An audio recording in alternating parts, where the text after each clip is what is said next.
Do you ever wake up in the morning and say to yourself, what in the world is going on? The whole place went to hell in a handbag and you don't even own a handbag.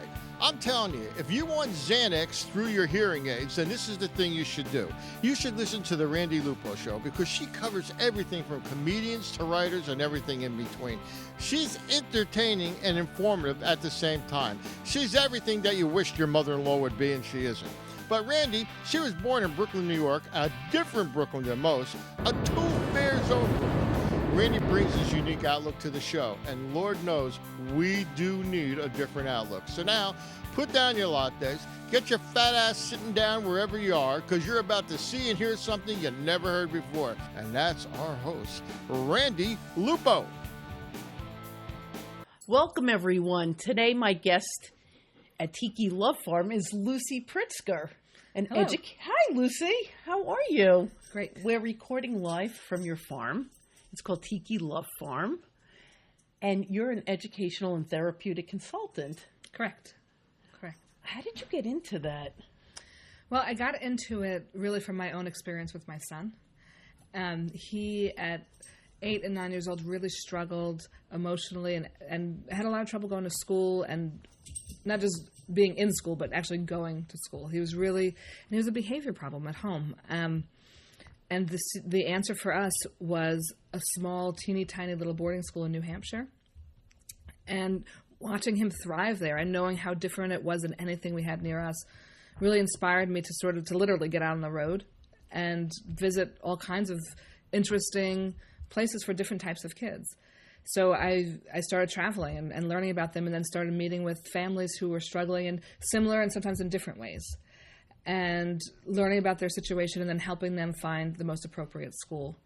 And sometimes it's not even a school. Sometimes it's just purely a therapeutic program that doesn't have an academic portion. So where would they get their academic needs met?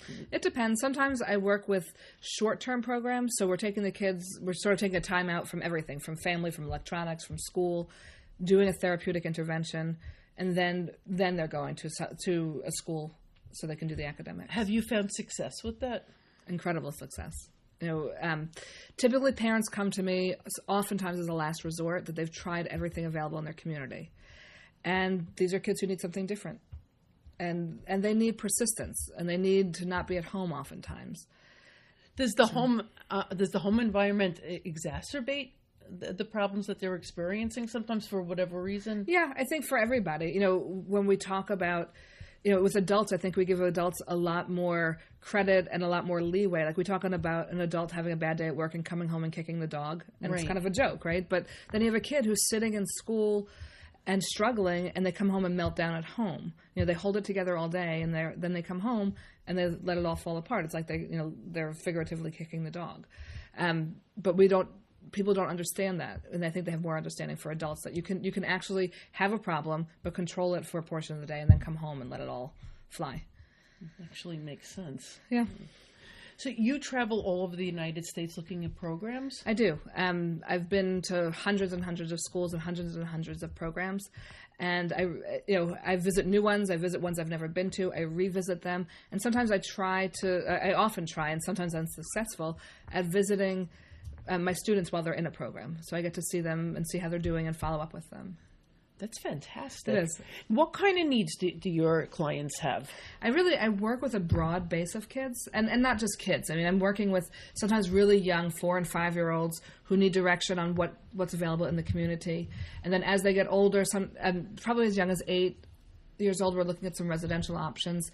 And through adulthood, I've worked with a family with a 40-year-old adult who has mental illness, and they needed a long-term placement. So the age varies and the issues vary. Typically, they're struggling in something. Either they're struggling at home, they're struggling in school, or struggling in their community, or all three, or two, or a combination. Sure. And for different reasons. Sometimes it's just a child who has a learning disability, maybe dyslexia, or problems with math, but their academic needs aren't being met where they are. Sometimes it's a student who's on the autism spectrum. Sometimes it's someone who's typically developing, has no learning issues, but there's a lot of family dysfunction and things are blowing up at home, and oftentimes it's sort of leaking into their life at school. Sometimes it's kids who are using drugs. There's a lot of different things that I'm dealing with, and sometimes it's a combination of all of those. Wow. And how do you know what the right fit is? How do you know what's a good program? How do you discern, like, oh, this would be great, this is not so good? How do you know what's the right fit? So all of the programs I refer to are from my firsthand knowledge because I'm visiting them all. So I'm not going to refer a family to a program I've never been to. And when I go see the program, I'm looking at a bunch of things. First of all, would I even refer anybody to this? And really one of the things that I look at is, would I be comfortable with my own child being here? Would I feel like they were at the very least safe, and could they make progress? So that's, my first, I would never send a student to a program that I wouldn't be comfortable sending my own child. And then I'm looking at socially, is this the right fit? Is this a kid who loves athletics, but this is a school that's all about, the arts? Is this, is there an adult mentor for this child? I think that's really important also, that can capture one of their interests and sort of get a hook. Is there, for some of the students, is there enough therapy? Yes. Is there the right type of therapy? So, and then academically, is this a school is this a child who needs remediation, and we can work on kind of filling the holes of the things that they're missing and building them up? Or is it a gifted child who's going to need to be able to take the work and run with it? So I'm looking really socially, academically, and emotionally what the different components are. That's pretty awesome. And the parents are happy with the results? Yeah, it's, so oftentimes they'll say to me, how I'm going to pay you all this money and then pay the school so much money. How do we know that they're going to be successful? And we really don't know that they're going to be successful. And often they ask, what's your success rate? It depends, first of all, on how you define success, right? So we're taking, sometimes I'm working with kids who are psychotic and they're hearing voices and they're just not even this reality. And now we've brought them through a short-term program. We've assessed them. We've figured out their needs. And now we've put them in a school where they may be failing math, but they're not psychotic anymore. I mean, it really, so it depends a lot on how we're going to define success. Ultimately, we want everyone to have a meaningful, if it's not work or school, that they're having a meaningful day. And and I'd say that for more than the majority of my families, their kids have gone through the different programs, have gotten the help they need, and they're meaningful. Let me ask you this. Being that, of course, there's no guarantees in anything in life, but being that there really is not a guarantee, are these students that are just not your typical students, that they've really tried everything in the public school setting or maybe local private schools and just have not had their needs met? Is this the type of thing where like parents are at their wits' ends and they just don't know what to do anymore, so they're willing to take this educational risk and try something different? Yeah, because they wouldn't come to me if what they were doing was working, right? And often we talk about that, they're seeing psychiatrists and they don't know if the medication is working, and I tell them if the medication was working, we wouldn't be here, right? Yeah. So these are kids who, I'm sure there's kids who can take a Prozac and go on with their life. But the kids I work with, it's not that easy, because if it was, it would be working. So there's a lot of different variables and influences. And, the programs I'm working on are doing something different. Sometimes it's just that they're not at home. Sometimes it's that they're taking them off the medication, or they're adding medication, or they're going about academics in a different way.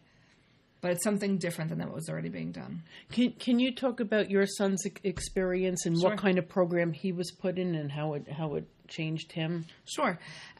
We were looking at, we didn't know what to look at here, actually. We had tried so many different things, and out-of-district placement, therapy, medication, and the school that he ultimately went to was very small. It was 20 boys living on a farm. And in this particular school, they take everybody off medication, which wasn't our goal. I was actually quite concerned. Sure. But what we found out was that he does very well without medication in the right setting. A very small classroom, 3 kids in a class, and a wonderful intentional community. So all the teachers live on campus, and they're eating all their meals together. And he's really learning about having relationships with people. And it's not as emotional, I think, for him as it was living at home. And it was a very, we did something extreme, but it really worked for us. So we're on Tiki Love Farm now, and we're going to see some footage, and it's really amazing to just be in New Jersey and walking around a farm. And How does this translate in your life? Like, how did this come about? What made you get this farm? You're from, I know you're from Brooklyn. You're a girl from Brooklyn. It's a far cry from Brooklyn. We lived in this town for 13 years, and really it was sort of on a whim. I discovered the property and decided, I spoke with my husband, and he agreed we should look at it. And we convinced the realtor who was covering this property that, and I was honest. I said, I don't even know if we can get a mortgage. I don't know if we can sell our house, but we'd love to see it. And we came in and we fell in love with it. But we also, the house itself was really, it needed to be updated. Yeah. But we could see through that, and we've done it before in other houses. So we knew we could do that. But the farm was really what sold me. Right. I could see that. It's amazing. Amazing. And we knew with our oldest son, who had been at boarding school, that he's still in boarding school, but the first boarding school that he was there for 4 years was on a farm. And we knew the power that had for him. And actually our other two were almost jealous. Like, they wanted to have those animals. And I love animals. Ironically, my husband's not an animal person. So this is like really a labor But I guess of love you won but this one. I won. He's a boat person. He's a water guy, and he's got his boat. So we each have our own thing. And somehow it just kind of happened. We were able to get the mortgage. We were able to sell our house. And we had the pleasure and privilege of living with my mother for 2 months while we renovated here. Nice. I don't know if she thinks it's a pleasure or a privilege, but we'll have to ask her. We all survived. And we moved in, and it really, from the very beginning, you could see our kids were outside all the time, and their friends were coming over, and the boys were running through the woods and and hiding, and Hannah, who's at the time was 13, she's 14 now, like her friends would come over and they were sitting around the fire and chatting, and it was just such a different, and we were only a mile from where we used to live, and it's just such a different lifestyle now. Who takes care of the animals? We're so lucky. Originally, I had said, I don't want to buy, let's not get animals for a year. Let's get adjusted. And sure. And I found a really cool place in New Jersey where a woman who adopts, she rescues farm animals from different situations. And so we started talking with her, but there was a miniature horse and a miniature donkey we wanted. And we needed to take them rather quickly, because then otherwise someone else would take them. So I sort of changed my time frame, and we got them about a couple of weeks after we moved in. But my concern was that I don't want the responsibility. I already know what it's like to overwhelm myself and do too much, because that's sort of my MO with everything.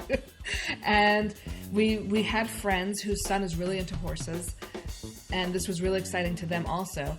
And he had a horse. So in exchange for him helping us every day, he has his horse here. So we started off how smart. Yeah, it really works out very well. And a lovely family, and it could have been awkward, but I think we all respect each other's boundaries, and it's worked out really well. So we started off adopting a miniature horse and a miniature donkey, and then he brought his horse. And it's so cool, and the kids are out there shoveling poop and doing all the chores. Does it give them a sense of responsibility? I think responsibility and purpose. I mean, you can't go out and not come back for a long period of time, because the horses will get hungry, and you have a lot to do. And they are relied on by not their parents. I mean, sort of we rely on them too, but by on the animals. I mean, they're very important. And I think giving a kid that sense of being important it could be life-changing. It's I think invaluable. It really yeah.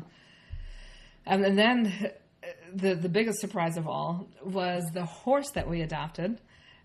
She kept getting fatter and fatter, and the vet was telling us we needed to put her on a diet, and we were giving her extra exercise and cutting her food, in half basically. And 3 weeks ago, my 10-year-old son went down to the barn to do his chores in the morning, and in the stall was a baby. How exciting! What was that like? Unbelievable. I mean, I still, sometimes when I'm going to bed, I lie in bed just thinking about when he called me from the barn. He said, "Mom, you have to get down here. There's a big surprise." And it was just amazing. And we were literally speechless. And for me, that's a big thing. But even my husband, who doesn't like animals, came down and said, I'm not an animal guy, but this is amazing. And to be part of that experience. I mean, and the kids really were part of keeping the mama healthy, even though they didn't realize it, but they fed her, not enough, but she always had enough food. She always had enough water. Maybe she didn't have enough food, but she always had what she needed because of them. And that's pretty incredible. And now to have the experience of raising a baby from the minute that it was born and forever, because they live for 45 or 50 years. That baby horses live 45 or 50 years. I did not know that. I did not know that either. That would have been good information. So, had you known that going into this, would you have done this? So that's actually good information for everyone to know. Is probably not. So better that you didn't know. My style of kind of jumping into things on a whim pays off because I have incredible, and the family gets incredible experiences because we don't always have all the information ahead of time. But we're lucky in that way. As long as it works out in the end. Yeah, I mean, I think it really was life-changing for me, absolutely. I mean, I'm so happy, and I can't believe that this is my life now. And for the kids to really just be part of this. They have farm meetings. They each have, Abe is he's part of the poultry. We're investigating poultry. So poultry manager. Ben is the equine manager, so he's in charge of all the horses. They call meetings of everybody. This summer we had some friends whose children would come each day and at 3:00 and make sure everybody had hay and water. And so we have meetings of everybody to make sure everyone's doing their tasks and any improvements that need to be made. We also, as part of my work, actually, I've had a couple of clients come here to see the baby horse, and it gives me a chance to check up on them in a really non-threatening, pretty awesome way. Sure. And they're interacting with your animals, and which is great for everyone. Yeah, I mean, the dog, I often bring my dog to work. When I'm working with teenagers who are really reluctant to talk to me, it doesn't matter to me where we meet or what they say. It's how they interact with me. But sometimes they'll just come and sit on the couch and say nothing.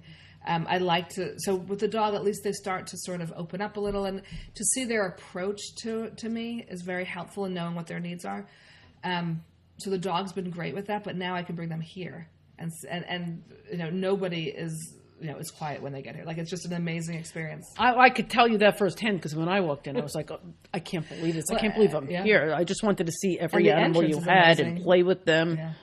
The entrance is amazing because you just think it's a regular suburban house on a busy road, and then it true. opens up to this. It's like you just don't expect this at all. So it's pretty neat. It's really unbelievable still. It is. What is your educational background to be an educational consultant? Sure. Well, and so it is to be an educational consultant, not a farmer. So I'm learning that as I go. Well, I have a degree in education, so in elementary education. I did that for a few years, and I worked in a school for learning disabled kids. Then I got a master's in counseling with a focus on addictions. So really it ties in, I know a lot about schools and about teaching kids, and I know a lot about mental health and helping families get better. And often a lot of I don't even know the percentage. I don't know if I'd say a lot, but there's often substances involved also. Maybe not with the kids I'm working with, but in the family, or vice versa, maybe with the kids. So I'm really able to evaluate programs in schools because of that background. I know good pedagogy when I see it, and I know good mental health care. Right. But I think it also comes back to, I think the biggest education I had in this field was my own son, and watching his progress and knowing that doing something different really was so, so helpful. I love to hear about this. And can we meet Abe? Oh, that would be great. Yeah. Great. Yeah, we'd love to talk to him. He'd love to talk to you, I'm sure. Hi, Abe. I'm so happy you could be here. So tell us about your experience, like going away to school. What was that like? How old were you when you went away? I started going to boarding school when I was 10 years old, almost 11. And I just needed a more structured setting, and my mom hired an educational consultant, and they recommended the Hampshire Country School, and I went there for 4 years, and I loved it. Did you? What was it like? There were 20 kids on average there. In the entire school? Yeah, and it was all boys. We were on about 1,700 acres of just forest, and we had a farm. Cows, sheep, goats, donkeys, and I was one of the few kids who actually was helping out there. So that was good at helping with the responsibility and just taking care of something. Yeah. So that was very different than public school, would you say? Yeah. Did you develop a love for animals there? I've always been interested in animals, and there I was really able to enhance that and figure out exactly what I wanted to be more focused in with animals. Are you still in that school? Or No, I go to a school in upstate New York now, a high school. How is that going for you? It's pretty good, yeah. I like it there a lot. It's a very similar aspect in the way of it's a small community. There's only 110 kids, and All boys as well? No, it's a co-ed. And are there animals there? So there's the Abode of the Message, which is I believe a Sufi Islamic commune, essentially, up the road. And they have animals, and we work with them a little bit, but we don't actually have any animals on our property. Yeah. Very nice. You're doing amazingly well. You're so mature for your age. How old are you? 15. 15. Yeah. That is great. And what is it like when you come home? Do you come home on weekends or once a month? How often do you come home? We usually come home like every 5 to 6 weeks. We have a lot of breaks. And we can come home on the weekends, but we have classes on Saturdays in the mornings. And so it's kind of hard to get home for the whole weekend. And what's it like coming home to a farm? It's different. I mean, I have to get up at not too early, like 7 o'clock, which is insanely early for me. But I love it. I love the animals. I love the responsibility and the management of it. Yeah. And do you think this is something that like really helps you to succeed and really do well and stay on task? Yeah, it's not even with just the animals. It's the responsibility and the structure of it. Yeah. That's pretty amazing. Would you recommend this to other kids? I mean, buying a farm? No. Working on one, definitely. Yeah. Just, again, the responsibility aspect of it's pretty amazing. So, Abe, what would you like to do when you get older? I want to be a trauma surgeon. A trauma surgeon? Yeah. I actually want to work in the military as a trauma surgeon. I love helping people, and I want to do that in like a bigger setting, not just like a hospital or something. I want to do that for people who actually, not that people in the hospitals don't deserve it, but people who put their lives in line and they get injured, and I want to help them. That's beautiful. Yeah. That's a really nice aspiration to have. So good luck with everything. Yeah. It was so great to talk to your son. Oh, I'm so glad. He's a really good kid, and he's got a lot to say. He does. He has. Tell us about like how far he's come and like where he was like till now. I mean, this has been like a 6-year journey since he started these schools and. Yeah, I think unlike a lot of the families that come to me, we were looking at this for long term. We knew that this wasn't an easy fix and that his needs couldn't be met at home anymore. And we were committed to having him in boarding school as long as he needed to be there. I have to tell you, he seems brighter and more well-adjusted than the average kid. It's because he didn't have me to raise him. That's great advice. I almost wish I did that with my children. Yeah, I think that he's got our values. He understands our family. But he was in one of the things that boarding school does and did for him is he was in an environment that was really structured that we couldn't replicate at home. And he really needed that structure. But I think a lot of people, when they think of structure, they think of like a boot camp, but for him, he needed something that wasn't rigid. He needed structure with flexibility. Right. So I guess more like predictability. And I'm not I am a person who works on whims. So see my farm. Let's buy a farm. Exactly. So for him, it was really. I think it's hard. Like at boarding school, like dinner's ready because there's a chef, right? And it's if you have to travel somewhere, there's a person who drives you. As two parents, it's impossible to replicate what boarding school to do, and I think that was a big part of it for him.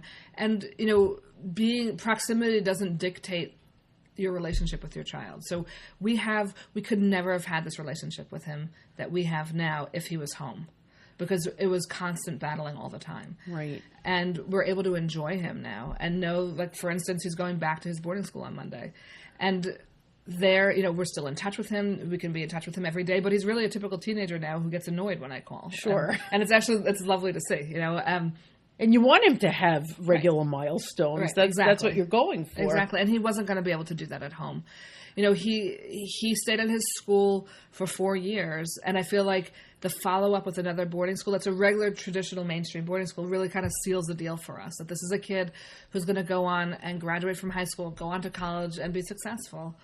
But it wasn't something that we could have done in 6 months. I mean, this was really a commitment throughout his childhood and now his adolescence. Well, that absolutely makes sense. And do you have any suggestions for parents who are struggling with children that are just not fitting into mainstream education? Yeah, I think that, mainstream education isn't for everybody. It really, when you look at what public school was designed to do, it was to meet the needs of factory workers' children in America and give the same goals to everybody. And and if you couldn't learn them, then you didn't go. And we've hopefully gotten a little bit far, away from that. But now public school is trying to meet everybody's needs, and it can't. And there are some really fabulous schools and fabulous programs. Oh, look at your dogs. I'm sorry. Yes, no, you're doing great. I just am in love with your dogs. Let's have an ADD moment on camera. Okay. There's schools for people like you too. I hope. There's but there's some really cool places out there, and sometimes it doesn't mean that a child needs a therapeutic environment. Sometimes they just need a different environment. Sure. And right, Coco? So I think the story for families is that there's hope, right? That if you don't have hope, you really don't have anything. Exactly. And the families I see have been through everything. They've tried everything, but there's still always one more thing. And they come to me and we'll try it together, right? We'll look at different schools. We'll look at different programs, different therapists, whatever it takes. But you can't give up hope, because without it, you have nothing. And your family deserves to keep trying. Absolutely. It was so nice having you here so nice today, to see Lucy. you. Thank you. Thanks for coming. Oh, right. Thank you for having me. This was really, really terrific. I hope we get to speak to you again soon. Thank you. Hey, everybody. Thanks for watching The Randi Lupo Show. Thanks for checking out the show. Be sure to follow Randi on Twitter at Randi Lupo. Visit her website at randilupo.com. Thanks to Broadband Box Office and VK Media. Have a great, great evening.